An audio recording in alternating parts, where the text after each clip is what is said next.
ಎಲ್ಲರಿಗೂ ನನ್ನ ನಮಸ್ಕಾರ. ನನ್ನ ಹೆಸರು ಶಿವಪ್ರೀತ್. ನಾನು ಓದುತ್ತಿರುವ ತರಗತಿ 4ನೇ ತರಗತಿ. ನಾನು ಜೇಡರ ದಾಸಿಮಯ್ಯನವರ ಬಗ್ಗೆ ಒಂದೆರಡು ಮಾತನಾಡಲು ಬಂದಿದ್ದೇನೆ. ಜೇಡರ ದಾಸಿಮಯ್ಯನವರು ಯಾದಗಿರಿ ಜಿಲ್ಲೆಯ ಸುರ್ಪಳ್ಳಿಯ ಜಿಲ್ಲೆಯ ಮುಗ್ದೂರಿನಲ್ಲಿ ಜನಿಸಿದರು. ತಂದೆ ರಾಮಯ್ಯ, ತಾಯಿ ಶಂಕರಿ. ಅವರು ತಮ್ಮ ಬಾಲ್ಯ ಶಿಕ್ಷಣವನ್ನು ಮುಗ್ದೂರಿನಲ್ಲಿ ಮುಗಿಸಿದರು. ಮತ್ತು ತಮ್ಮ ಉನ್ನತ ಶಿಕ್ಷಣಕ್ಕಾಗಿ ಅವರು ರಾಮಚಂದ್ರಗುಂಡ ಶಿವಾಚಾರ್ಯರ ಹತ್ತಿರ ಹೋಗಿ ತಮ್ಮ ಉನ್ನತ ಶಿಕ್ಷಣವನ್ನು ಮುಗಿಸಿದರು. ಉನ್ನತ ಶಿಕ್ಷಣವನ್ನು ಮುಗಿಸಿ ಬರುವಾಗ ಅವರು ದಾರಿಯಲ್ಲಿ ಪ್ರವಚನವನ್ನು ಹೇಳುತ್ತಾ ಸಮಾಜ ಸೇವೆಯನ್ನು ಮಾಡುತ್ತಾ ಬರುತ್ತಾ ಇದ್ರು. ನಾನು ಅವರ ಬಗ್ಗೆ ಒಂದು ಕಥೆಯನ್ನು ಹೇಳಲು ಬಯಸ್ತೇನೆ. ಅವರ ವೃತ್ತಿ ನೇಕಾರ ವೃತ್ತಿಯಾಗಿತ್ತು. ನೇಕಾರ ಎಂದರೆ ಕಂಬಳಿ ಮಾಡುವುದು ಅವರ ವೃತ್ತಿ. ಅವರು ಹೀಗೆ ಒಂದು ದಿನ ಸುಂದರವಾದ ಕಂಬಳಿಯನ್ನು ಮಾಡಿದರು. ಆ ಕಂಬಳಿಯನ್ನು ಮಾರುಕಟ್ಟೆಗೆ ಒಯ್ದು ಮಾರಾಟಕ್ಕೆ ಕುಳಿತುಕೊಂಡಾಗ ಎಲ್ಲರೂ ಬಂದು ನೋಡಿದರು. ಆ ಕಂಬಳಿಯನ್ನು ಬಹಳ ಸುಂದರವಾಗಿತ್ತು. ಯಾರು ಅದನ್ನು ತೆಗೆದುಕೊಳ್ಳಲಿಲ್ಲ, ಏಕೆಂದರೆ ಅದು ದುಬಾರಿ ಹಣದಾಗಿತ್ತು.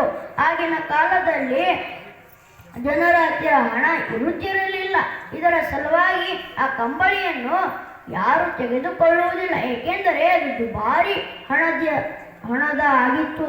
ಅವರು ಹೀಗೆ ಮರಳಿ ಬರುವಾಗ ಅವರಿಗೆ ಬೇಸರವಾಯಿತು.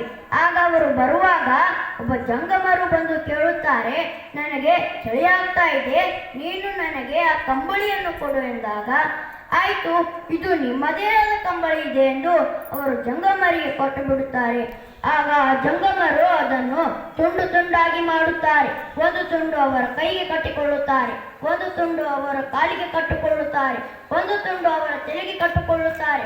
ಉಳಿದ ತುಂಡುಗಳು ಬೀಸಾಡುತ್ತಾರೆ, ತೂರಾಡುತ್ತಾರೆ. ಹೀಗೆ ಮಾಡುವುದನ್ನು ಜೇಡರ ದಾಸಿಮಯ್ಯನವರು ಹಾಗೆ ನಿಲ್ತುಕೊಂಡು ನೋಡ್ತಾ ಇರುತ್ತಾರೆ. ಆಗ ಅವರು ಹೇಳುತ್ತಾರೆ, ನಿನಗೆ ಬೇಸರವಾಗಲಿಲ್ಲ ಇಲ್ಲ ಎಂದು ಹೇಳಿ ಹೋಗ್ತಾ ಇರುವಾಗ ಆಗ ಜಂಗಮರು ಕೇಳುತ್ತಾರೆ, ನನಗೆ ಹೊಟ್ಟೆ ಹಸುವಾಗಿದೆ, ನಿನ್ನ ಹತ್ತಿರ ಏನಾದರೂ ತಿನ್ನೋದಿಕ್ಕಿದ್ದರೆ ನನ್ನನ್ನು ಕೊಡು ಎಂದಾಗ, ನನ್ನ ಮನೆ ಇಲ್ಲೇ ಪಕ್ಕದಲ್ಲಿದೆ, ಬನ್ನಿ ಹೋಗೋಣ ಎಂದು ಕರೆದುಕೊಂಡು ಹೋಗುತ್ತಾರೆ. ಆಗ ಅವರ ಹೆಂಡತಿ ದುಗ್ಗವ್ವ ಅವರಿಗೆ ಹೋಗಿ ಹೇಳುತ್ತಾರೆ, ನಮ್ಮ ಮನೆಗೆ ಒಬ್ಬ ಅತಿಥಿ ಬಂದಿದ್ದಾರೆ, ಅವರಿಗೆ ಆಹಾರವನ್ನು ಕೊಡು ಎಂದು ಹೇಳಿ ಆಗ ದುಗ್ಗವ್ವನವರು ಒಳಗೆ ಕರೆದುಕೊಂಡು ಹೋಗುತ್ತಾರೆ.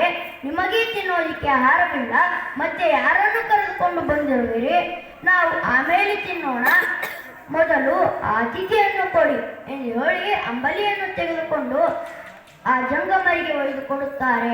ಆಗ ಜಂಗಮರು ಹೊಟ್ಟೆ ತುಂಬ ಆ ಅಂಬಲಿಯನ್ನು ಕುಡಿಯುತ್ತಾರೆ.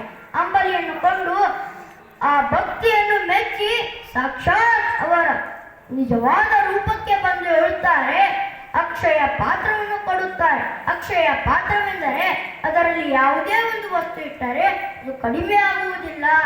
ಸಪೋಸ್ ಆಗಿ ನೀವು ಅದರಲ್ಲಿ ಹಣವನ್ನು ಇಟ್ಟಿದರೆ ಹಣ ಎಷ್ಟೂ ಕಡಿಮೆ ಆಗುವುದಿಲ್ಲ. ಈಗ ಸಮಯದ ಅಭಾವದಿಂದಾಗಿ ನಾನು ಒಂದು ಕಥೆಯನ್ನು ಹೇಳಿ ಮುಗಿಸುತ್ತೇನೆ. ಅದೇನೆಂದರೆ, ಇಬ್ಬರು ವ್ಯಕ್ತಿಗಳು, ಅವರು ಸಾಮಾನ್ಯ ವ್ಯಕ್ತಿಯಲ್ಲ, ಅವರು ಸಾಕ್ಷಾತ್ ಶಿವನ ಭಕ್ತರು. ಒಂದು ದಿನ ಅವರು ಏನೆಂದು ಚರ್ಚಿಸುತ್ತಾ ಇದ್ದರೆಂದರೆ, ಸಂಸಾರ ಜೀವನ ದೊಡ್ಡದು ಅಥವಾ ಸನ್ಯಾಸ ಜೀವನ ದೊಡ್ಡದು ಎಂದು ಚರ್ಚಿಸುತ್ತಾ ಅವರು ಜೇಡರ ದಾಸಿಮಯ್ಯನವರ ಹತ್ತಿರ ಹೋಗುತ್ತಾರೆ. ಜೇಡರ ದಾಸಿಮಯ್ಯನವರ ಹತ್ತಿರ ಹೋಗಿ ಈ ವಿಚಾರವನ್ನು ಎಲ್ಲ ಹೇಳಿಬಿಡುತ್ತಾರೆ. ಆಗ ಜೇಡರ ದಾಸಿಮಯ್ಯನವರು ಏನನ್ನೂ ಹೇಳದೆ ಅವರು ತಮ್ಮ ನೇಕಾರ ವೃತ್ತಿಯನ್ನು ಮಾಡತೊಡಗಿದರು. ಆಗ ಅವರು ತಮ್ಮ ಹೆಂಡತಿಗೆ ಹೇಳುತ್ತಾರೆ, ಕಡು ಬಿಸಿಲಿನಲ್ಲಿ ಕತ್ತಲಿರುವುದಿಲ್ಲ, ಆದರೂ ಸಹ ಅವರ ಹೆಂಡತಿಗೆ ಹೇಳುತ್ತಾರೆ, ಒಂದು ದೀಪವನ್ನು ಹಚ್ಚು ಎಂದಾಗ ಅವರು ಏನನ್ನೂ ಹೇಳದೆ ಒಂದು ದೀಪವನ್ನು ಹಚ್ಚುತ್ತಾರೆ. ಆಗ ಕೆಲವು ಸಮಯದ ನಂತರ ಮತ್ತೆ ಹೇಳುತ್ತಾರೆ, ನನಗೆ ಶಾಲನ್ನು ತಂದುಕೊಡು ಎಂದು ಹೇಳುತ್ತಾರೆ. ಅವರ ಭುಜದ ಮೇಲೆ ಶಾಲನ್ನು ಇರುತ್ತದೆ. ಆಗ ಅವರು ಏನನ್ನೂ ಹೇಳದೆ ದುಗ್ಗವ್ವ ಅವರ ಭುಜದ ಮೇಲೆ ಎತ್ತ ಶಾಲನ್ನು ಅವರ ತಲೆಗೆ ಕಟ್ಟುತ್ತಾರೆ. ಹೀಗೆ ಅವರು ನನಗೆ ಹಸುವಾಗ್ತಾ ಇದೆ, ಅಂಬಲಿಯನ್ನು ತೆಗೆದುಕೊಂಡು ಬಾ ಎಂದು ಹೇಳುತ್ತಾರೆ. ಆಗ ರಾತ್ರಿ ಮಾಡಿದ ಅಂಬಲಿ ತಂಗಳೆಯ ಅಂಬಲಿ. ಅದನ್ನು ತೆಗೆದುಕೊಂಡು ಅಂಬಲಿಯನ್ನು ಕೊಡಿದಾಗ ಬಿಸಿ ಬಿಸಿ ಇದನ್ನು ಆರಿಸಿಕೊಳ್ಳು ಎಂದಾಗ ಅವರು ಏನನ್ನೂ ಹೇಳದೆ ಅವರು ಅಂಬಲಿಯನ್ನು ಆರಿಸಿಕೊಳ್ಳುತ್ತಾರೆ.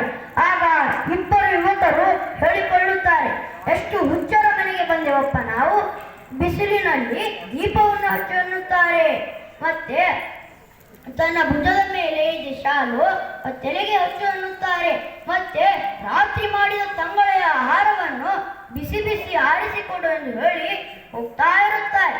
ಆಗ ಜೇಡರ ದಾಸಿಮಯ್ಯನವರು ಎದ್ದು ನಿಂತು ಹೇಳುತ್ತಾರೆ, ನನ್ನ ಅಂತ ಹೆಂಡತಿ ಇದ್ದರೆ ಸಂಸಾರ ಜೀವನ ದೊಡ್ಡದು, ನನ್ನಂತ ಹೆಂಡತಿ ಇಲ್ಲದಿದ್ದರೆ ಸನ್ಯಾಸಿ ಜೀವನವೇ ದೊಡ್ಡದು ಎಂದು ಹೇಳುತ್ತಾರೆ. ಇಷ್ಟೊಡನೆ ಆ ಇಬ್ಬರ ಯುವಕರಿಗೆ ಮೈ ರೋಮಾಂಚನವಾಗುತ್ತದೆ. ಇಷ್ಟೊಡನೆ ಈ ಚಿಕ್ಕ ಭಾಷಣಕ್ಕೆ ವಿರಾಮ ನೀಡುತ್ತೇನೆ. ನನ್ನ ಮಾತಿನಲ್ಲಿ ಏನಾದರೂ ಲೋಪದೋಷಗಳು ಕಂಡು ಬಂದರೆ ನನ್ನನ್ನು ಕ್ಷಮಿಸಿಬಿಡಿ. ಧನ್ಯವಾದ.